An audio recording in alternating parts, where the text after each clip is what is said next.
Kia ora, and welcome to Big Boys Boxing. I was in the gym the other day.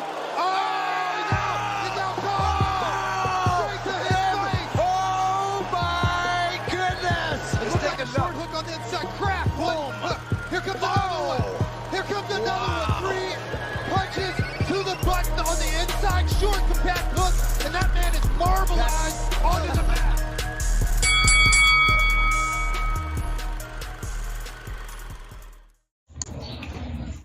Kia ora team, and welcome back to Big Boys Boxing for today's weekend preview. There's a fair bit going on this weekend, a fair few heavyweights in action, plus a few other little fights that I'm also interested in. So, we shall start from the start. First, for the weekend, we will have this card in Australia, Dan Parrow and Brock Jarvis. I'm not that interested in the main event, to be honest. It is what it is. It's a lightweight fight. It's a super lightweight fight. 140. Not that interested. We've got the Maloney brothers both in action as well. Andrew and Jason Maloney. Oh no, that's on a different card. Sorry. Yeah,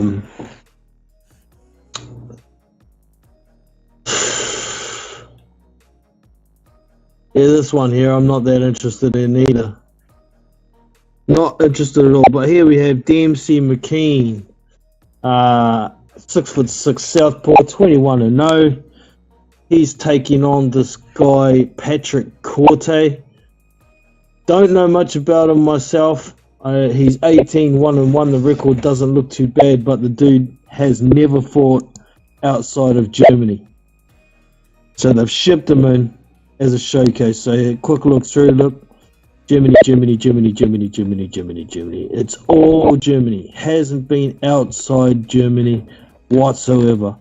So don't expect too much resistance from this guy, judging by his record. I saw him in the open workout. He looks okay, but how much can you take from pad work and shadow boxing? Not a lot, really. So, like I said, they shipped him in to try and give Dempsey McKean a showcase fight. There ain't much else on here that I'm interested in. Sky Nicholson. Nah, man. There ain't squad else on here that I'm interested in. Basically, full stop. So, that one is on Saturday night. That's tomorrow night here in New Zealand. Also, Saturday in Australia tomorrow night. This is the inaugural DAZN show in Australia, so it is what it is. I'll be watching it. Won't be doing no commentary, stream or nothing on that one. So the next one we want to look at is this one here. In the UK, the all-women's card. These two top fights are real interesting to me. Real interesting. Michaela Mayer, Alicia Baumgardner. Alicia Baumgardner's been beaten once.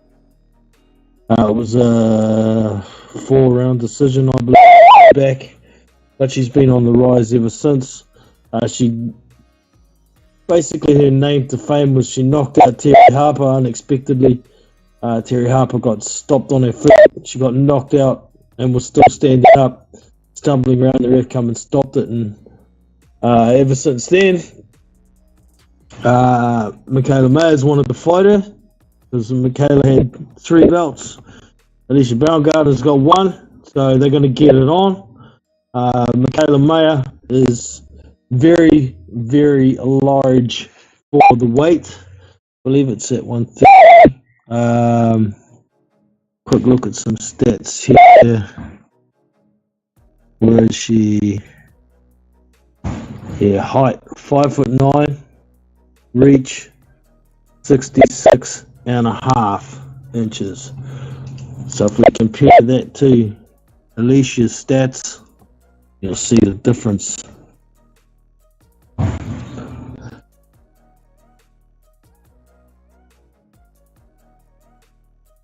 Three-inch height disadvantage, no registered reach. Now we know Alicia Baumgartner's got a very heavy right hand, much heavier puncher, but as far as I'm concerned, she is nowhere as good a boxer as Michaela Mayer. Michaela's shown she can fight inside, she can fight outside, she can pressure, she can fight in the pocket. So I think Michaela Mayer is going to win this one on points. Unless Alicia can hurt her in the first 2 or 3 rounds, I don't see Alicia beating this girl, to be honest. It is what it is. I think Michaela Mayer can use her ring IQ and volume to get on top of Alicia after about 3 rounds. But it's a really good fight. I wouldn't quite call this one a 50-50. I'd maybe call it a 60-40 to Michaela Mayer. That's just my opinion. It is what it is. So I'm expecting Mayer to win that one on points. This other one here, I think this is a legit 50-50 fight. Undisputed fight at middleweight between Claressa Shields, 12-0, taking on Savannah Marshall, who's also 12-0. Now, Savannah Marshall's got the much heavier hands. She's got much knockouts on her record. However, she hasn't fought the level of opposition Claressa Shields has. Claressa Shields is undisputed in 2 weight divisions. Savannah Marshall's still on the rise, but being such a heavy-handed fighter, it's hard for her to get fights against the top-level girls. So big ups to Claressa Shields for getting in the ring with this big hitting Savannah Marshall. I think this is, like I said, a legit 50-50 fight. At present, I've picked Savannah Marshall by a stoppage later rounds, but I think I might end up changing that to Claressa Shields on points. Claressa's a better boxer, much quicker, has a lot more volume. Marshall hits harder, but doesn't put out as much. I think if Savannah can hurt Claressa early on and get the respect, it may be a bit closer fight than many expect. But I wouldn't be surprised to see Claressa knocked out, and I wouldn't be surprised to see Claressa win on points. So Claressa's 5'8" with a 68-inch reach, and Savannah is, excuse the background noise, my autistic boy is giving me trouble the last 2 days. It's driving me cuckoo. Listen to it. I'm going to put up with that all day and all night at the moment. 5'11.5" is Savannah Marshall with no registered reach. So it is what it is. I'm trying to get through this as quick as possible, team, because this boy in the back, and I'm honestly, the rest of the card, there's a few names on there I recognise, but I'm just straight up not interested in the rest. It takes a good fight like these two in women's boxing for me to be reasonably interested. Those two I'll be watching.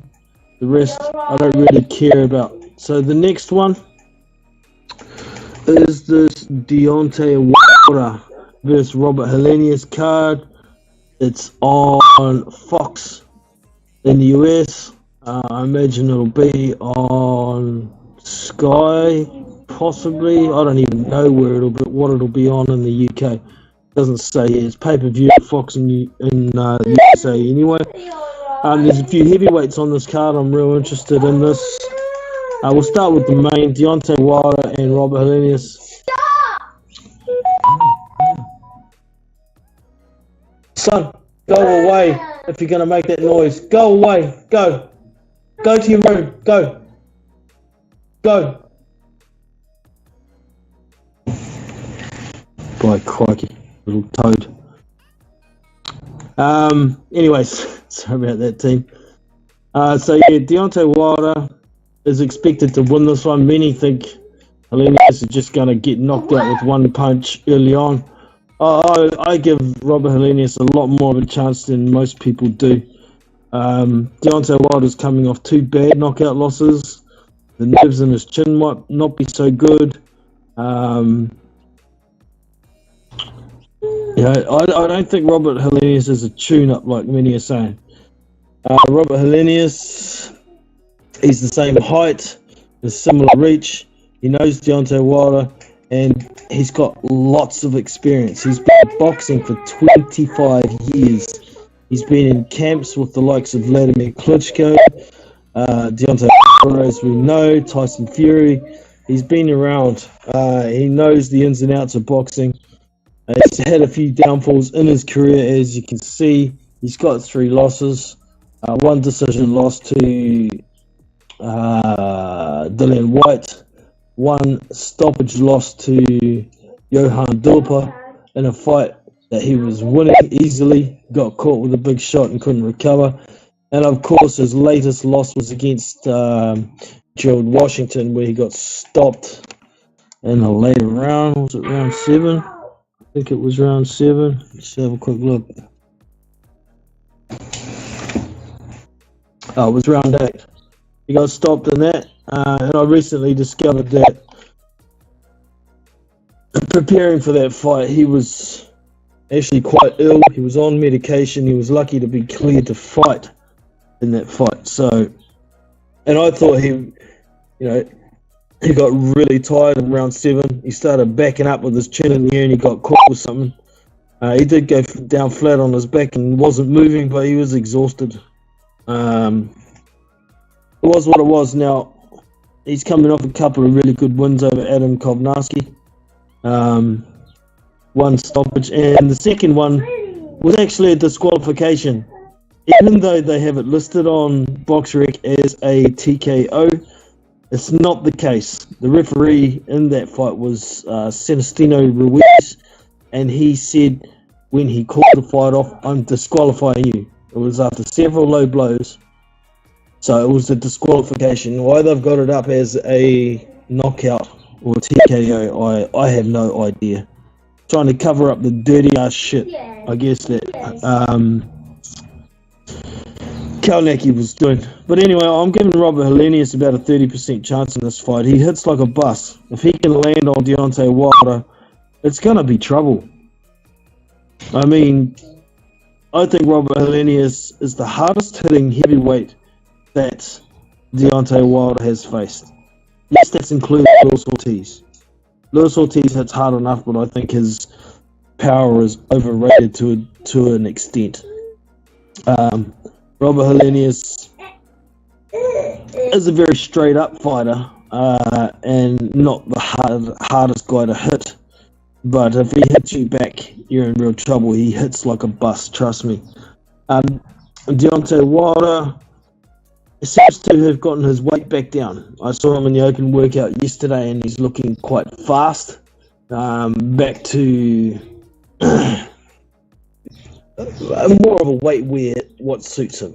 Trying to be heavy to be more durable, I think, is a really bad idea for Deontay Wilder. It sacrifices some of his speed and his agility. He needs to be agile, and he looked a lot more agile on his feet in the open workout. But that's the open workout. But his hands definitely looked quicker. He's moving his head a little bit more. So this fight, I am picking Deontay Wilder. I think I pick round 6 for the stoppage. But I will be cheering for Robert Helenius. I want him to knock Deontay Wilder out. Not because I hate Deontay Wilder, just because I don't think Deontay Wilder should be there. He's been surviving as a one-trick pony for quite some time. With one punch, doesn't have a lot of skill when it comes to boxing IQ. So, yeah, it's not that I hate Deontay Wilder. I enjoy watching him fight, but I just think he's gotten away with stuff for too long, and been fighting too many cab drivers prior to Tyson Fury. So it is what it is. And we also have Caleb Plant and Anthony Durrell on this card as the co-main. That's an easy pick. I'm going Caleb Plant by decision in that fight. Simple as. Gary Antonio Russell. I'm not really that interested in these tiny little fellas. Emmanuel Rodriguez. Just for shits and giggles, I'll pick Gary Antonio Russell by stoppage. In how many rounds have we got? Oh, there it is. It's a 12-round fight as well. Yeah, I'll go Gary Antonio Russell, round 9 stoppage. Frank Sanchez, the guy nobody wants to fight for damn good reason, is taking on Carlos Negron. Carlos Negron has shown some improvement, being under the same coach as Luis Ortiz. Frank Sanchez doesn't really go for the kill a lot. He's a counterpuncher pretty much solely. Now and then he lands something and throws a couple of punches in combination to back up his landing shot. He could get a KO, but I don't think it'll be early. Carlos Negron is actually a little bit durable. He has been taken out a few times, but not straight away. Besides, actually, there was one fight. Let's have a look. One fight where he got stopped in the first round. I can't even remember who it was. Let's have a look. There it is. First round KO, Brian Howard. Oh, that's right. And it was this fight. After this fight, he changed coaches. And he's looked a lot better since.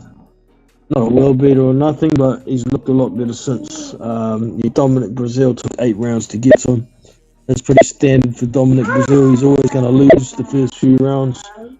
Now, don't forget also Carlos Negron is a decent size. What is he? 6'6" with an 80-inch reach. So he's about the same size as F.A. Jugba. Negron was an Olympian. So there is some pedigree behind him. But I'm definitely picking Sanchez in this fight. And I'm going to go for a points win, I think. I'll go for a points win. Carlos Negron, he's a warrior. He does try hard. But if he tries too hard, it's going to open himself up to get knocked out. But I think he'll possibly go the distance. It's a 10-rounder. It is what it is. So I'm picking Sanchez UD on that one. Vito Melnicki Jr. Not interested in guys. Well, he's welterweight. He's not that small, but that's what it is. And now this guy, Gergen. How do we say it? Gergen Hovhannisyan. He's an Armenian fighter. I checked out his amateur record. I really don't know squat about this guy, but he's a big lump. He's 6'7". Yeah, 6'7". No registered reach. And I looked into his amateur record here. So he's got 36 fights as an amateur, 16 losses, 20 wins. I went through, there's a few names you'd recognise that he fought in the amateurs. Jalalov. I think he fought, yeah, there he is, Bakadir Jalalov. There's a few names that you can recognise. So he's got a bit of amateur pedigree. Now he's taking on Michael Polite Coffey, who lost twice to Jonathan Rice. Those are the 2 losses. He got stopped on both occasions. Since then, he did have this one fight. It was a tune-up, obviously. He stopped this dude in the first round. The guy had a winning record, though.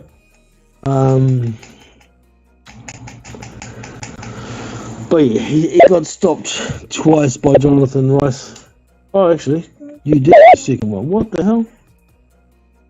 I thought he got stopped in the second. So he did a little bit better in the second fight over 10 rounds, but he did get stopped in the first one, in the 5th round.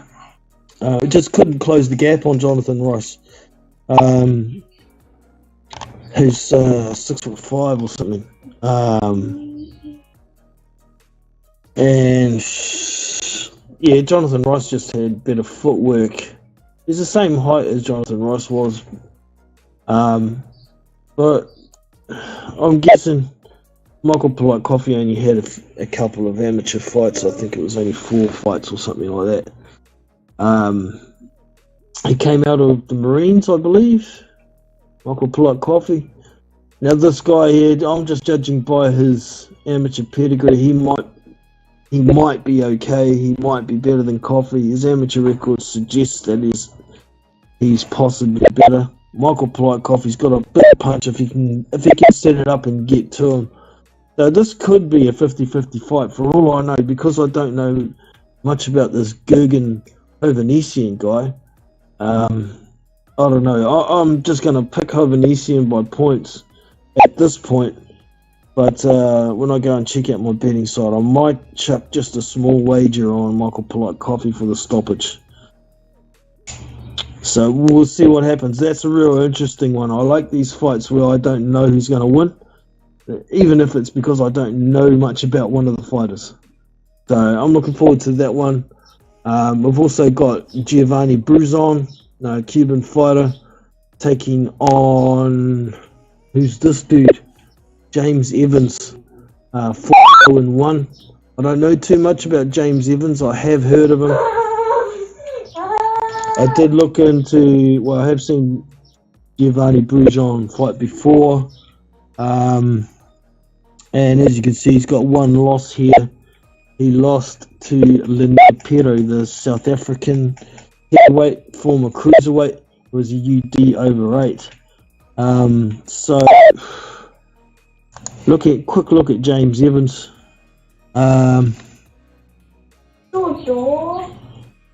Look at that, we only have a registered height, no reach.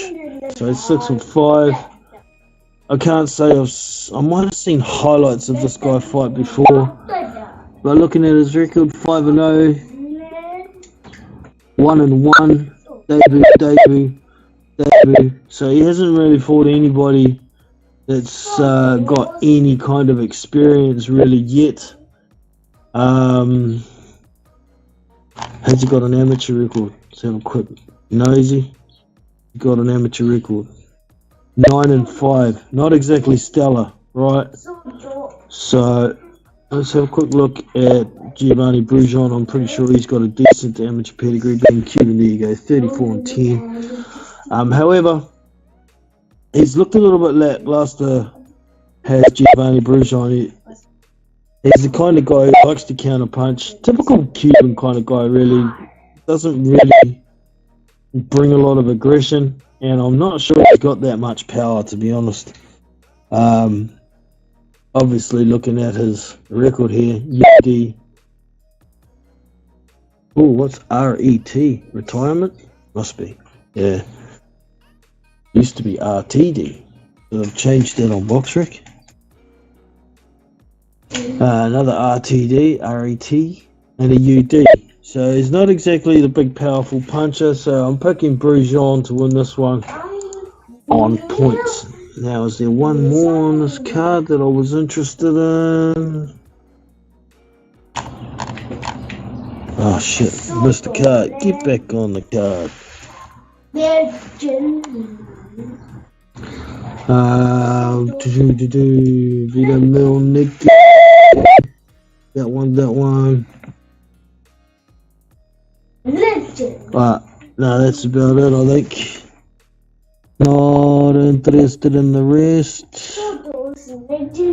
Lightweight, welterweight, nah, that's it. And then the final card that I'm interested for the weekend is this other Australian card. Got 2 nights in a row of boxing in Australia. And of course, this one is the rematch between Devin Haney and George Kambosos that nobody wants to see. After that, how do I put it? I call it, I don't even know if it was. Well, I thought it was a shutout last time out. Let's have a look at the scores. Let's have a look. Oh no, that's not the scores. Where do we find them?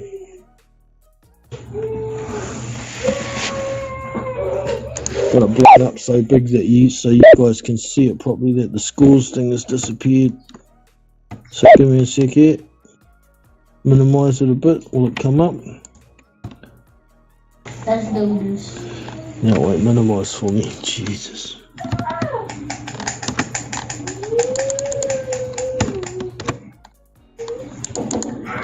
Alright, let me scroll. What the fuck is going on here?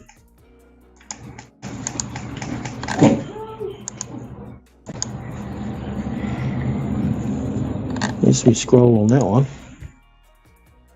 There we go. Right. A little bit smaller. You used to have scores thing up here, but it doesn't anymore. What's going on?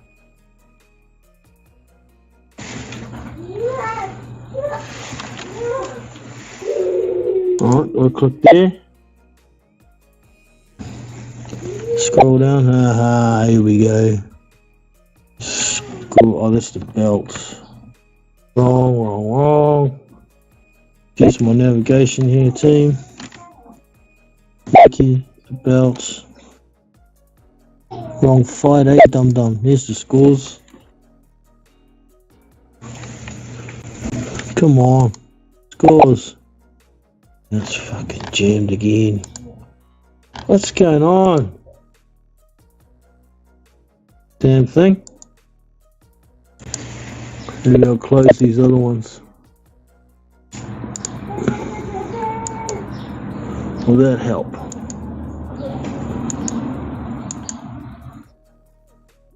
Okay, hopefully. Scores. There we go. Progress team. Now I called it a shutout. 120-108. Oh wow. 118-110. 116-112. What the fuck? You see the fans gave it 119-109. They gave Cambosis 1 round. Looked like a damn shutout to me. I don't know what these judges over here were watching. What the hell? See what country they're from. No, I don't think any of them were Australia. No, they weren't. Not one of them. But anyways, it's a fight no one wants to see, and it's happening, but there is a couple fights on the undercard that I want to see. This fight will actually be on TV1 in New Zealand, terrestrial free TV. It's the first big card that's been on terrestrial TV in 22 years in New Zealand. So TVNZ dipped their hand in their pocket and paid for it to be on free TV here in New Zealand. TV1, I think it starts at 7:30 on Sunday evening. So here we go. We've got Andrew Maloney and Jason Maloney in action against guys that they should beat reasonably easily, particularly Andrew's fight. This one here, 56-1 with 1 loss. Jeez. Nawafon Kayak Kanaha. Don't know who the hell he is, and honestly, don't care. Goddamn midget bantams. But we scroll down the card a bit here. This Shanika Johnson is a New Zealand-born fighter. I don't know if she still lives in New Zealand or not. I think she might. Oh, let's have a look. And she might have moved to Australia, actually.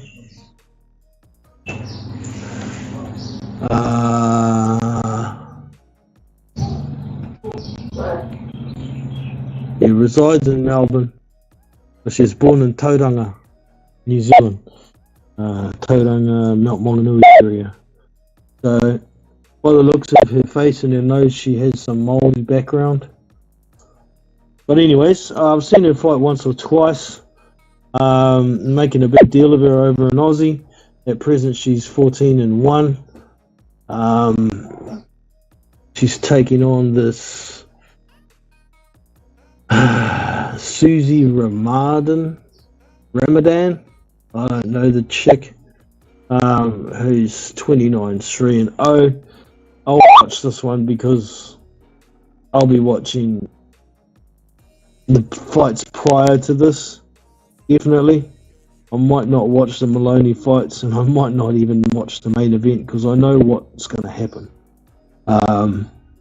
But here's the one I really want to see, and I'll be doing a live commentary stream for it. Emi the Hio, currently the WBC Middle Eastern Heavyweight Champion. He won that belt against a guy called Mo Ali Bayat, or Muhammad Ali Bayat Farid. He's got 4 names. And Hemi's only had the one fight since then. That was that farce of a fight against Christian Soy on the last Devin Haney Cowboys undercard. And around a lot of places in the world, it wasn't broadcast, particularly on the American broadcast, which was really shit of Lee DiBella to do. But at the same time, Christian Soy gave up after a round, so it was what it was. Now, him is fighting this Faina Apilu, who's also fought Christian Soy and lost to Christian Soy, but it was a competitive fight. Let's have a quick look in here. He's not a big heavyweight, just like Hemi. Hemi's only 6 foot flat. Have we got a height? Nah, we don't. I think he's about 6'2" from memory. Fighting a Bilu. This guy comes to fight. He's a fun fighter, man. Saw him against Justice Hurt. Saw him against Lucas Brown. He lost both of those fights by stoppage. In the Hooney fight, he was stopped on his feet. Just taking too much punishment, even though he was still fighting back. It was a bit of a shit stoppage. This Lucas Brown fight, he was piecing up Lucas Brown for 5 rounds, and then his gas tank emptied, and Lucas Brown stopped him in the 7th round. But where is it? Christian Soy is on here somewhere.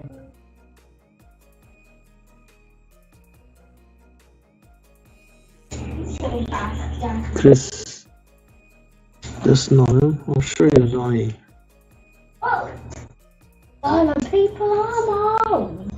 If I scroll past him, I must have.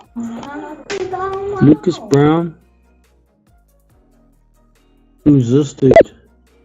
Urea Offensive Mama. He was a bum. But there's the Justice Hooney fight. It's in the 7th to 10 round TKO, where he was stopped on his feet.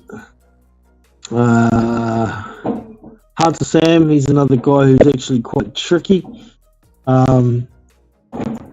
Takes a while to get to him, but he managed to stop him in 3 rounds. I'm sure this guy fought Julius Long too. He beat Julius Long by UD over 5. Now Hemi Hio's got 2 fights against Julius Long. He won the first one on points. He won the second one by stoppage. Julius Long is a 7'2" monster. He's old as dirt, but he's massive. Where is it? I'm sorry for Christian Sui. There he is, Christian Sui. They lost to Christian Sui by split decision. It was only a 3-rounder though, so it was early in their careers. So maybe if it had been longer, he could have beaten Sui. I don't know. I hadn't seen much of Christian Sui myself as well, so it is what it is. Now, my pick for this fight is Hemi Ahio. I believe I picked round 4. Because Fainga, or Django is his nickname, comes to fight, he's going to be open for shots, but I've never seen him straight one punch knocked out until he gets tired. That's the only time you can stop him. But Hemi's got good volume, good head movement, good power, and a lot faster feet, I think, than Django. So I think it'll take a couple of rounds for Hemi to get to him, but I think Hemi will get to him. It will be televised.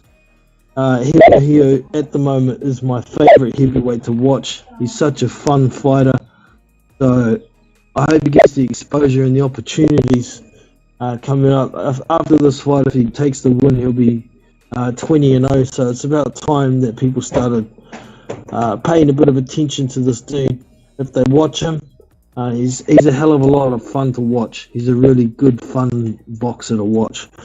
Also on this card, we have Lorenzo Simpson, a tricky American southpaw, unbeaten at 11-0 at this point. He's going to be taking on this Marcus Haywood guy. Now, you look at the record and you think, oh, this is a knockout waiting to happen, isn't it? But if you go and search on YouTube, because this guy fought Bowen Morgan, right? And it was for some sort of New Zealand title. Bowen Morgan got a majority decision, I believe. Let's have a look. It was a split decision. There it is. Bowen Morgan. And it was for... doesn't say on here. I'm sure it was for a New Zealand title of some sort. And it was from here, Bowen Morgan kind of took off a little bit. Got a bit more name for himself. Went and fought... what's his name? Shea Brock. Well, I believe this guy's always also fought. There he is, Shea Brock. And that was a very good fight that Bowen Morgan won clearly in the end, but the first half of the fight was really interesting. So this guy, where did that name go? There it is, Shea Brock. He got a split draw with Shea Brock, right?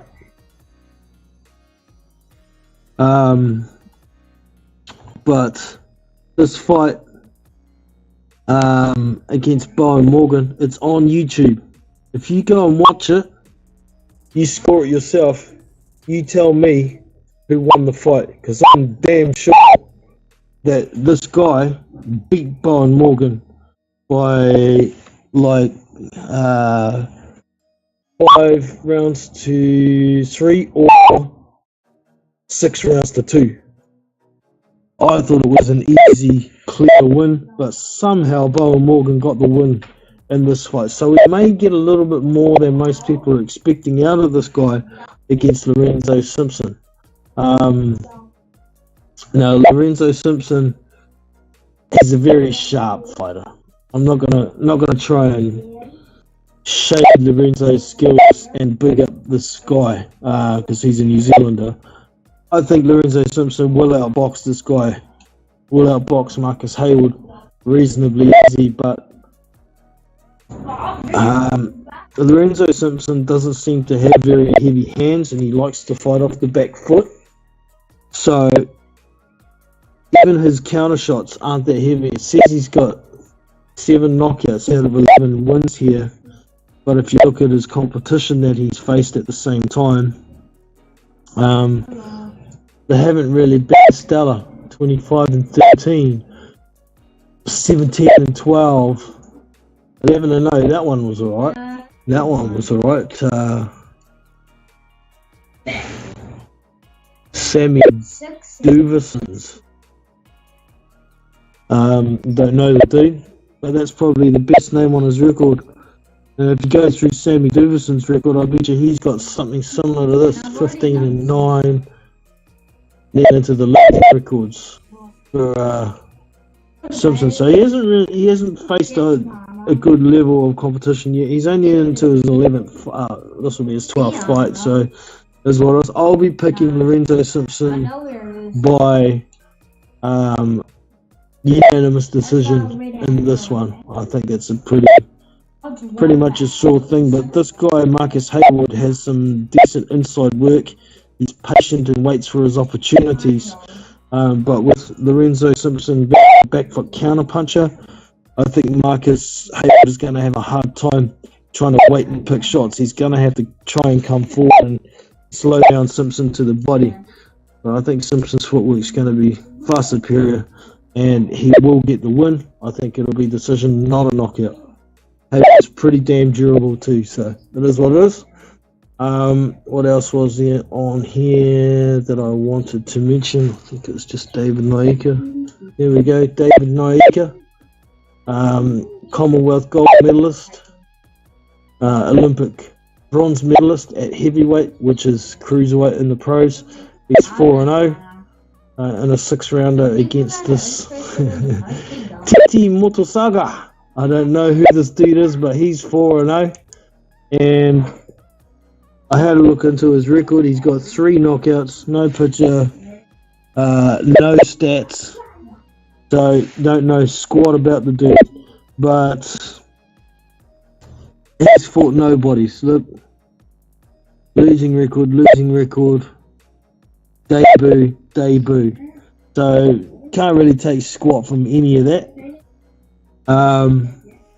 If we look at David Naika's record, at least we know he's 6'4".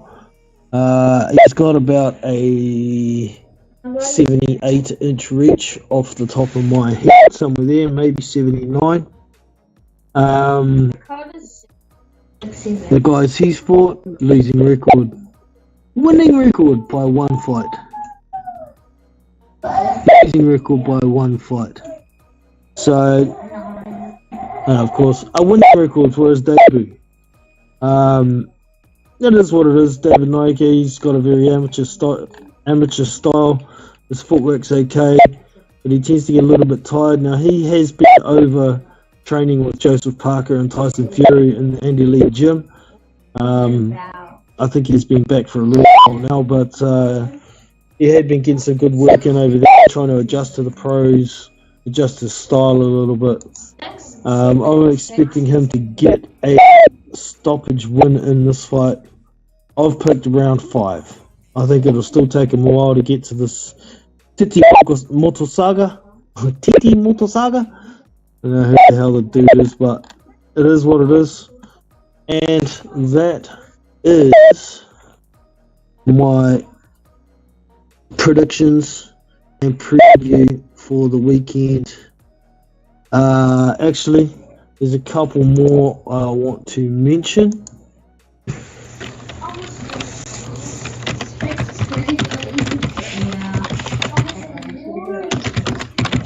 Check this out.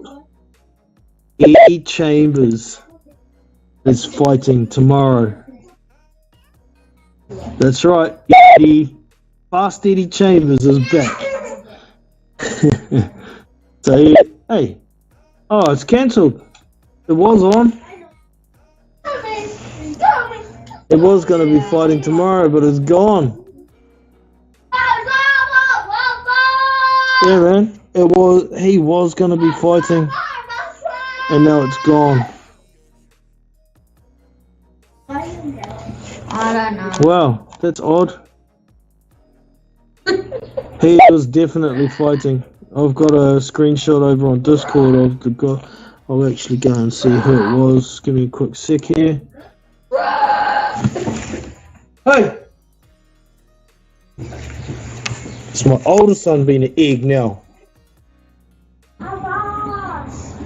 Just a minute. Where's this? Actually, while I'm looking. No, actually, we'll find it. It's in boxing chat on Discord.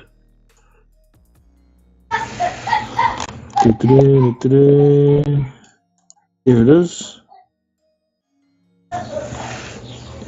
Eddie Chambers was going to be in a 6-round fight against a guy called Tyler Canning, who was 5-5.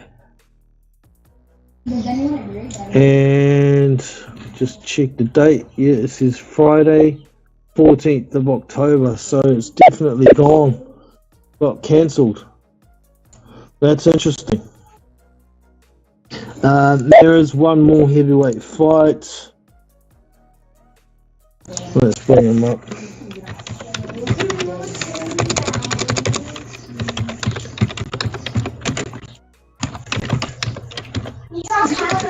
Zhang is fighting, not Zhili Zhang, it's Zhanlong Zhang.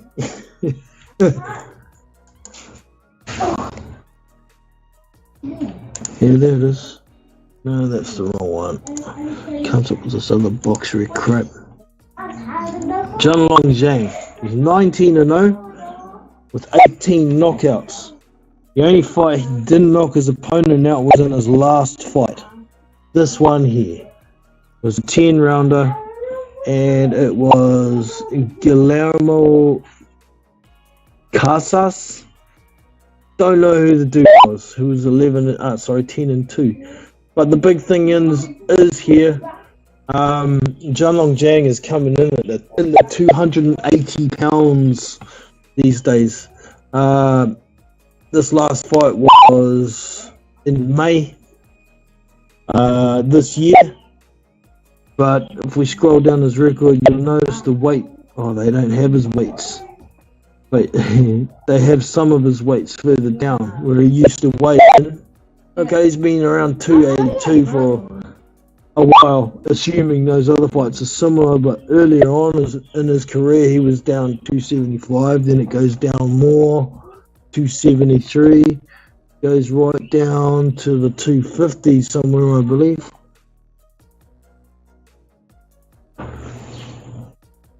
$262. Oh, that might be the opponent, that one.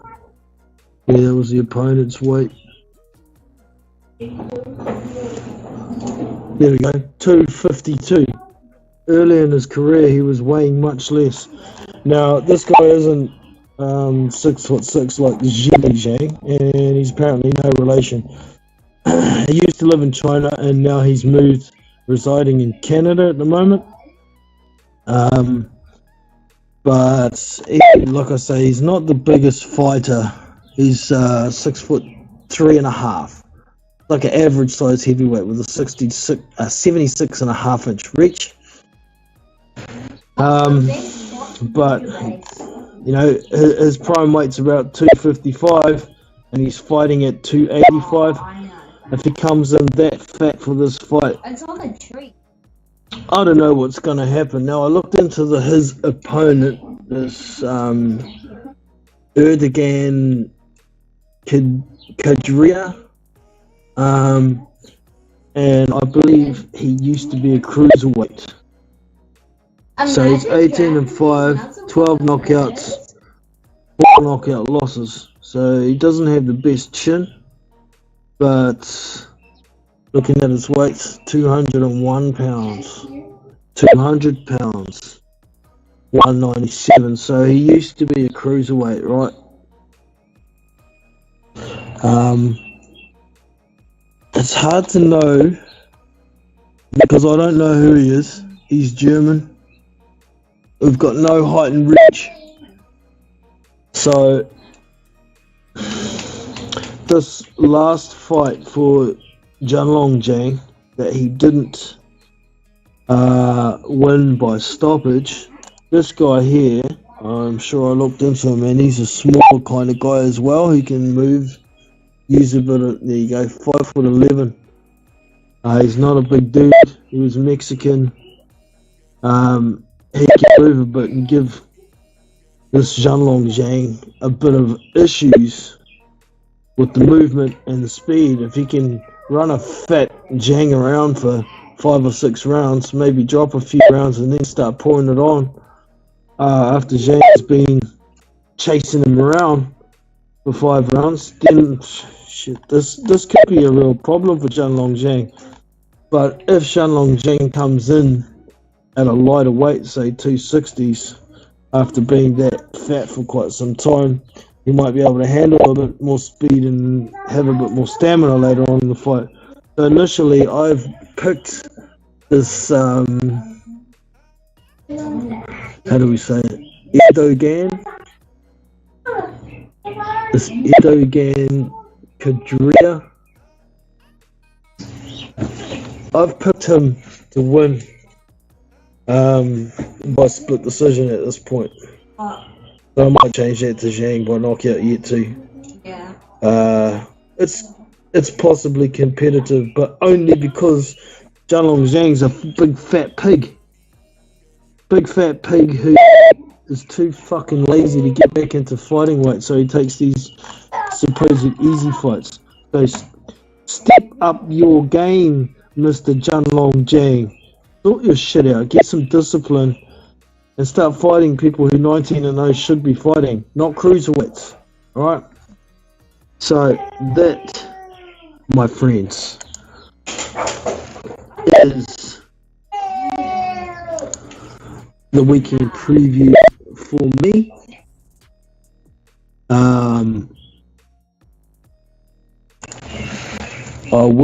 While you're here, team, don't forget to, whoops, I've lost my thing. Oh, you get a pin tracker. Oh, real? Lost my thing. Never mind. You get a pin tracker. I'll have a quick look at the chat before I sign out of here. I hadn't looked at it since I've been in. So we've got Phil Cole Roberts in the house. Good to see you in, bro. Kevin Worrell. Good to see you, man. Got anybody else in? That's Kevin Worrell as well. Oh, here we go.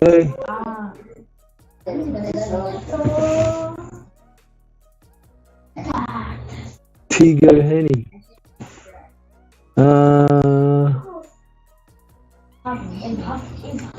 Okay. Nice to have you in, man. How do you think you will go with But do I have to use a ball to get the bigger heavies, John? I'm not sure what you're talking about. I wasn't watching the chat there, sorry, T. Trying to get through it all before these kids make too much freaking noise in the background. School holidays here, and today's the last day of the holidays. I get back to school on Monday, thank Christ.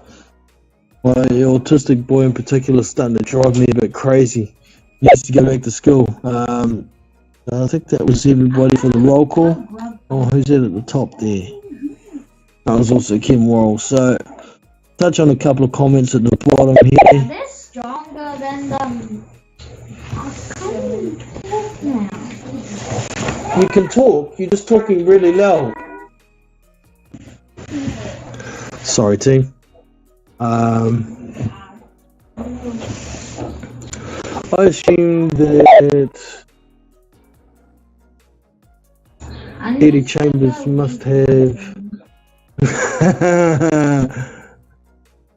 It's quite possible for failed a medical or something. It could be a medical and shit. It could be PEDs are going around at the moment, aren't they?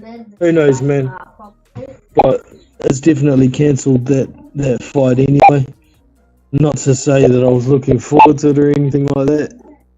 Hell to the no.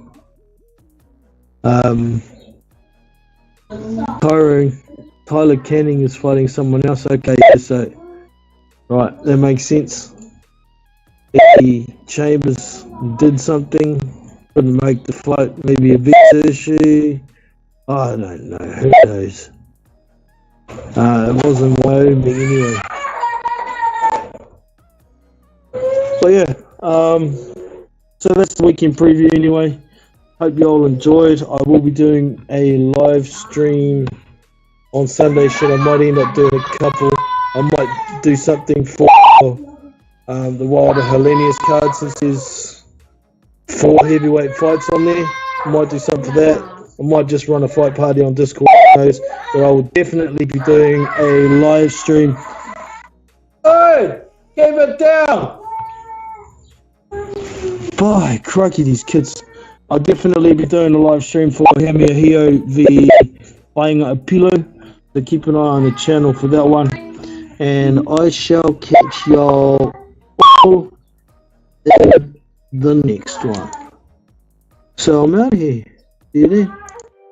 So that's us for today. I hope you have enjoyed. You can show your appreciation with a thumbs up and subscribe to the channel if you haven't already. Be sure to check out our Discord community, where you can find boxing news, fight links, live streamed fights, and much more. So look after yourself and your family. I'm Jono from Big Boys Boxing, and I'm out. See you!